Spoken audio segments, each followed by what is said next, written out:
Hi dears, welcome back. അപ്പോൾ ഇന്ന് നമ്മുടെ ട്രിപ്പിൻ്റെ സെക്കൻഡ് പാർട്ടാണ് കേട്ടോ അപ്ലോഡ് ചെയ്യുന്നത്. അപ്പോൾ സെക്കൻഡ് ഡേ ആണ് ഇന്ന്. കഴിഞ്ഞ ദിവസം നമ്മൾ ട്രെയിൻ യാത്ര വിശേഷങ്ങളൊക്കെ ഷെയർ ചെയ്തിട്ടുണ്ടായിരുന്നു. അപ്പോൾ അത് കണ്ടിട്ടില്ലാത്തവർ പോയി കാണുക. അതിൻ്റെ ലിങ്ക് താഴെ ഡിസ്ക്രിപ്ഷനിൽ കൊടുക്കുന്നുണ്ട്. അതുപോലെ തന്നെ ഈ വീഡിയോ സ്കിപ്പ് ചെയ്യാതെ കാണാൻ വേണ്ടിയിട്ട് ശ്രമിക്കുക കേട്ടോ.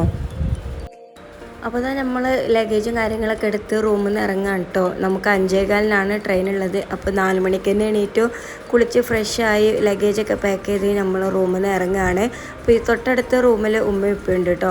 പിന്നെ മെസ്സേജ് വന്നിട്ടുണ്ടായിരുന്നു ഒരു മണിക്കൂറോളം ട്രെയിൻ ലേറ്റാന്ന് പറഞ്ഞിട്ട്. അപ്പോൾ പിന്നെ നമ്മൾ നിസ്കരിക്കാൻ വേണ്ടിയിട്ടൊക്കെ വീണ്ടും റൂമിലേക്ക് തന്നെ വന്നു. അങ്ങനെ നിസ്കാരമൊക്കെ കഴിഞ്ഞിട്ടാണ് കേട്ടോ പിന്നെ പോയിട്ടുള്ളത്. അപ്പോൾ ഇതാ ഇവിടുത്തെ പുറം കാഴ്ചകളൊക്കെ കണ്ടിങ്ങനെ നിൽക്കുകയാണ്. ലച്ചു ഉറക്കത്തിൽ നിന്ന് എണീറ്റ് ആ ഒരു ക്ഷീണത്തിലാണ് കേട്ടോ. ഇപ്പോൾ നമ്മളുള്ളത് തിരുവനന്തപുരം റെയിൽവേ സ്റ്റേഷനിലാണ് കേട്ടോ. ഇനിയിപ്പോൾ ഇവിടുന്ന് നേരെ നെങ്കുനേരി എന്ന് പറഞ്ഞ സ്ഥലത്തേക്കാണ് പോകുന്നത്. അപ്പോൾ ഏകദേശം ഒരു 2.5-3 മണിക്കൂർ യാത്രയേ ഉള്ളൂ കേട്ടോ ഇവിടുന്ന്. അപ്പോൾ നമ്മൾ ബ്രേക്ക്ഫാസ്റ്റിൻ്റെ ടൈം ആകുമ്പോഴേക്കും അവിടെ എത്തും. അപ്പോൾ ഉപ്പൻ്റെ ഫ്രണ്ടാണ് അവിടെ ഉള്ളത്. അവരവിടെ ബ്രേക്ക്ഫാസ്റ്റും കാര്യങ്ങളൊക്കെ റെഡിയാക്കി വെച്ചിട്ടുണ്ട് കേട്ടോ. അപ്പോൾ തമിഴ്നാട്ടിലാണ്. അപ്പോൾ അവിടുത്തെ സ്റ്റൈലും കാര്യങ്ങളൊക്കെ നമുക്ക് എങ്ങനെയെന്ന് അറിയാം. അപ്പോൾ ഏതായാലും നമ്മളിതാ റെയിൽവേ സ്റ്റേഷനിൽ എത്തിയിട്ടുണ്ട്.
അപ്പോൾ നടക്കാനാണ്.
അങ്ങനെ 9:30 ആയപ്പോഴാണ് കേട്ടോ നമ്മളിവിടെ എത്തിയത്. അപ്പോൾ നമ്മൾ പിക്ക് ചെയ്യാനായിട്ട് അവരിവിടെ എത്തിയിട്ടുണ്ട്.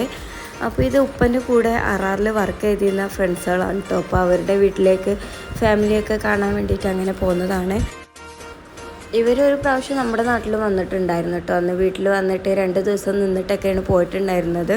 അപ്പോൾ ഇവിടെ ഉപ്പൻ്റെ കൂടെ ഇവരെ അളിയനും ഒക്കെ വർക്ക് ചെയ്തിട്ടുണ്ടായിരുന്നു കേട്ടോ. അപ്പോൾ നമുക്ക് ഇവിടെ 2-3 വീട്ടിലൊക്കെ പോകാനുണ്ട്. അപ്പോൾ അതൊക്കെ ഞാൻ ഈ ഒരു വീഡിയോയിൽ ഇൻക്ലൂഡ് ചെയ്യുന്നുണ്ട് കേട്ടോ. അതുകൊണ്ട് നിങ്ങൾ വീഡിയോ സ്കിപ്പ് ചെയ്യാതെ സ്റ്റാർട്ടിങ് മുതൽ എൻഡ് വരെ കാണാൻ ശ്രമിക്കണേ. അപ്പോൾ നമ്മൾ ലഗേജും കാര്യങ്ങളൊക്കെ ഈ ഒരു വണ്ടിയിൽ വെച്ചിട്ട് പോവുകയാണ്. അപ്പോൾ ഉപ്പാൻ്റെ കൂടെ വർക്ക് ചെയ്തിരുന്ന ഫ്രണ്ടിൻ്റെ വീട്ടിലേക്കാണ് കേട്ടോ ആദ്യം പോകുന്നത്. അപ്പോൾ മൂപ്പർക്ക് വെയ്യാത്തിനെ കൊണ്ട് അവർ വന്നിട്ടില്ല. മൂപ്പര് അളിയനാണ് നമ്മൾ പിക്ക് ചെയ്യാനായിട്ട് വന്നിട്ടുള്ളത്. അപ്പോൾ അളിയനും ഈ ഉപ്പാൻ്റെ കൂടെ വർക്ക് ചെയ്തിരുന്ന ആളാണ് കേട്ടോ.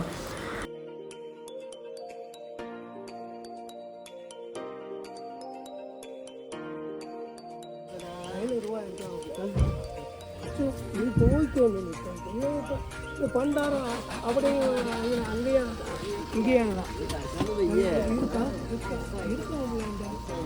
ശരി അപ്പോഴേക്കാണ്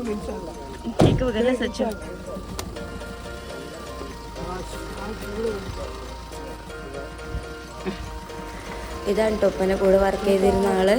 അപ്പോൾ നമ്മൾ കയറിയ ഒരു ബ്രേക്ക്ഫാസ്റ്റൊക്കെ വിളമ്പാണ്. അപ്പോൾ ഇവിടെ താഴെ ഇങ്ങനെ പായ് വെച്ചപ്പോൾ സച്ച് ചോദിക്കുന്നുണ്ട് അതെന്താ ഇവിടെ ഇങ്ങനെ ഇരിക്കുന്നതെന്നൊക്കെ. അപ്പോൾ ഇവിടെ ടേബിളും കാര്യങ്ങളൊന്നും ഇല്ല. ഇവിടെ എല്ലാവരും വന്നാലും ഇങ്ങനെ താഴെ കണ്ടിരിക്കുക. പിന്നെ ഇവിടെ ഓൾമോസ്റ്റ് എല്ലാ വീടും കുഞ്ഞു കുഞ്ഞു വീടുകളാണ് കേട്ടോ. അപ്പോൾ അതൊക്കെ കണ്ടിട്ട് അവർക്ക് ഭയങ്കര അത്ഭുതം. നമ്മളെ കേരളത്തിലെ വീടുകളൊക്കെ അത്യാവശ്യം നല്ല വലിയ വീടുകളാണല്ലോ. ഇവിടെ കൂടുതൽ ഇവർ വീടിനോട് വലിയ ഇൻട്രസ്റ്റ് ഒന്നും കാണിക്കാത്തവരാണ്. അപ്പോൾ നമുക്ക് ഇവരുടെ സ്പെഷ്യൽ ഐറ്റംസ് ആയിട്ടുള്ള ഇഡ്ഡലിയും സാമ്പാറും അതുപോലെ തന്നെ ബജികളൊക്കെ ആയിട്ട് രാവിലെ ബ്രേക്ക്ഫാസ്റ്റിന് ഉണ്ടായിട്ടുള്ളത്. അപ്പോൾ അതൊക്കെ കഴിച്ച് ഞങ്ങളിങ്ങനെ മുകൾ ഭാഗം ഒന്ന് പോയി നോക്കിയതാണ് കേട്ടോ. ഇവിടെ നല്ല അടിപൊളി വ്യൂ ഒക്കെയാണ്. അപ്പോൾ ഇവർ ഒരു പ്രത്യേകത എന്ന് വെച്ചാൽ തൊട്ടടുത്തടുത്താണ് കേട്ടോ വീടുകളൊക്കെ ഉള്ളത്. അപ്പോൾ ഒരു ടെറസിൽ നിന്ന് നോക്കിയാലാണ് ഇതാ ഇത്രയും വ്യൂ ഉള്ളത് കേട്ടോ. ഇവരുടെ ടെറസിൻ്റെ അതേ ഒരു ഹൈറ്റിൽ തന്നെയാണ് മറ്റുള്ള ടെറസും കാര്യങ്ങളൊക്കെ നിൽക്കുന്നത്. അപ്പോൾ ഈ തൊട്ടടുത്ത് വീടുകളൊക്കെ ഇവർ തന്നെയാണ് കേട്ടോ. ഇവർ വാടകയ്ക്ക് കൊടുത്തിട്ടാണ്. അപ്പോൾ ഇവിടെ ഉള്ളവരൊക്കെ അങ്ങനെയാണ്. നമ്മൾ ചെറിയ വീട് വെക്കുകയാണെങ്കിലും അപ്പുറമൊക്കെ വീട് എടുത്തിട്ട് വാടകയ്ക്ക് കൊടുക്കുകയാണ് കേട്ടോ. അപ്പോൾ അതിൽ നിന്നൊരു വരുമാനം അവർക്ക് കിട്ടുകയും ചെയ്യും. അങ്ങനെയൊക്കെയാണ്. ഇനിയിപ്പോൾ നമ്മൾ ഇവരുടെ മക്കളുടെ വീട്ടിലേക്കൊക്കെ പോവാണ് കേട്ടോ. അപ്പോൾ ഒരു മോളുടെ വീട് ഇവിടെ തൊട്ടടുത്ത് തന്നെയാണ്. അപ്പോൾ അത് നടന്ന് പോകാനുള്ള ദൂരമുള്ളൂ കേട്ടോ. അപ്പോൾ നമ്മളവിടെ ഒന്ന് പോയിട്ട് വരാമെന്ന് കരുതി ആദ്യം അങ്ങോട്ടേക്ക് പോയി തിരിച്ചു വരികയാണ് കേട്ടോ. ഇനിയിപ്പോൾ ഇവരുടെ റിലേറ്റീവിൽ ഒരു എൻഗേജ്മെൻറ്റ് പാർട്ടി ഉണ്ട് കേട്ടോ. ഇവിടെ പൂ വെക്കലെന്നാണ് പറയുക. ഈ ചെക്കനും പെണ്ണിനെ ഉറപ്പിച്ചിട്ടുന്ന പരിപാടിക്ക് പൂ വെക്കലെന്നാണ് കേട്ടോ പറയുക. അപ്പോൾ നമ്മൾ ആ ഒരു പൂ വെക്കൽ ചടങ്ങിന് പോകാൻ വേണ്ടിയിട്ട് നിൽക്കുകയാണ്. അപ്പോൾ ഉച്ചക്കത്തെ ഫുഡ് അവിടെയാണ് കേട്ടോ. അപ്പോൾ നമ്മൾ അതിന് വേണ്ടിയിട്ട് പോവുകയാണ്. കുറച്ച് പോകാനുള്ളൂ. അപ്പോൾ നമ്മൾ ഓട്ടോയിലാണ് അങ്ങനെ പോകുന്നത്.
അങ്ങനെ നമ്മൾ എൻഗേജ്മെൻറ്റ് പാർട്ടിയൊക്കെ കഴിഞ്ഞ് ഇവരെ വീട്ടിലേക്ക് തന്നെ വന്നിട്ടോ. അപ്പം ഇവിടെ ഉള്ളൊരു സാധനമായിട്ട് വന്നതാണ് കേട്ടോ. ഇത് കഴിക്കുമെന്ന് പറഞ്ഞിട്ട് അവരെന്നെ തൊലിച്ച് നമുക്ക് തന്നതാണ്. പക്ഷേ നമുക്കിതിന് ടേസ്റ്റ് ഒന്നും വലിയ പിടിയില്ല കേട്ടോ. ഇവർക്ക് ഇതൊക്കെ വലിയ ഒരു സംഭവമാണ്. പക്ഷെ അവർ തന്ന സ്ഥിതിക്ക് നമ്മളൊരു പീസ് വാങ്ങി കഴിച്ച് നോക്കിയതാണ് കേട്ടോ. സുന്ദരതാണ് കേട്ടോ. അങ്ങനെ നമ്മൾ ഇവിടുന്ന് ഒരു ടീ ഒക്കെ കുടിച്ച് ഈവനിങ്ങിൽ വീണ്ടും പുറത്തിറങ്ങിയിട്ട് ഇവരുടെ ജ്യേഷ്ഠൻ്റെ വീട്ടിലേക്കും അതുപോലെ തന്നെ അവരുടെ മക്കളുടെ വീട്ടിലേക്കൊക്കെ എങ്ങനെയുണ്ട് പോവുമായിരുന്നു. ഇന്നിപ്പോൾ ഈ വീട്ടിലാണ് കേട്ടോ നമ്മൾ സ്റ്റേ ചെയ്യുന്നത്. അപ്പോൾ ഈ ഒരു വീഡിയോയിൽ ഇത്രയൊക്കെയാണ് ഇൻക്ലൂഡ് ചെയ്തിട്ടുള്ളത്. ബാക്കി പാട്ട് ഞാൻ നെക്സ്റ്റ് വീഡിയോയിൽ അപ്ലോഡ് ചെയ്യാം. നാളെ മോർണിംഗ് 4 മണിക്ക് തന്നെ നമ്മൾ ഇവിടെ നിന്ന് ഇറങ്ങും കേട്ടോ. നമ്മൾ കന്യാകുമാരി പോവുകയാണ് സൂര്യോദയം കാണാൻ വേണ്ടിയിട്ട്. അപ്പോൾ ഇവിടെ നിന്ന് ഏകദേശം 1 മണിക്കൂർ യാത്രയുള്ളൂ കേട്ടോ. അപ്പോൾ നേരത്തെ പോയാലേ നമുക്കത് ഉദിച്ചു വരുന്നേ കാണാൻ വേണ്ടിയിട്ട് പറ്റുള്ളൂ. അപ്പോൾ ഇത്രയൊക്കെയാണ് ഈ ഒരു വീഡിയോയിൽ ഇൻക്ലൂഡ് ആക്കിയിട്ടുള്ളത്. ഇപ്പോൾ വീഡിയോ ഇഷ്ടമായി ലൈക്ക് ചെയ്യുക, ഷെയർ ചെയ്യുക, നിങ്ങളുടെ അഭിപ്രായങ്ങളൊക്കെ താഴെ കമൻറ്റ് ചെയ്യുക. അതുപോലെ തന്നെ സബ്സ്ക്രൈബ് ചെയ്യാതെ കാണുന്നവരുണ്ടെങ്കിൽ ഒന്ന് സബ്സ്ക്രൈബ് ചെയ്ത് സപ്പോർട്ട് ചെയ്യണം. അപ്പോൾ അടുത്ത പാർട്ടുമായിട്ട് നെക്സ്റ്റ് വീഡിയോയിൽ കാണാം. അതുവരേക്കും എല്ലാ കൂട്ടുകാർക്കും ബൈ. Thank you.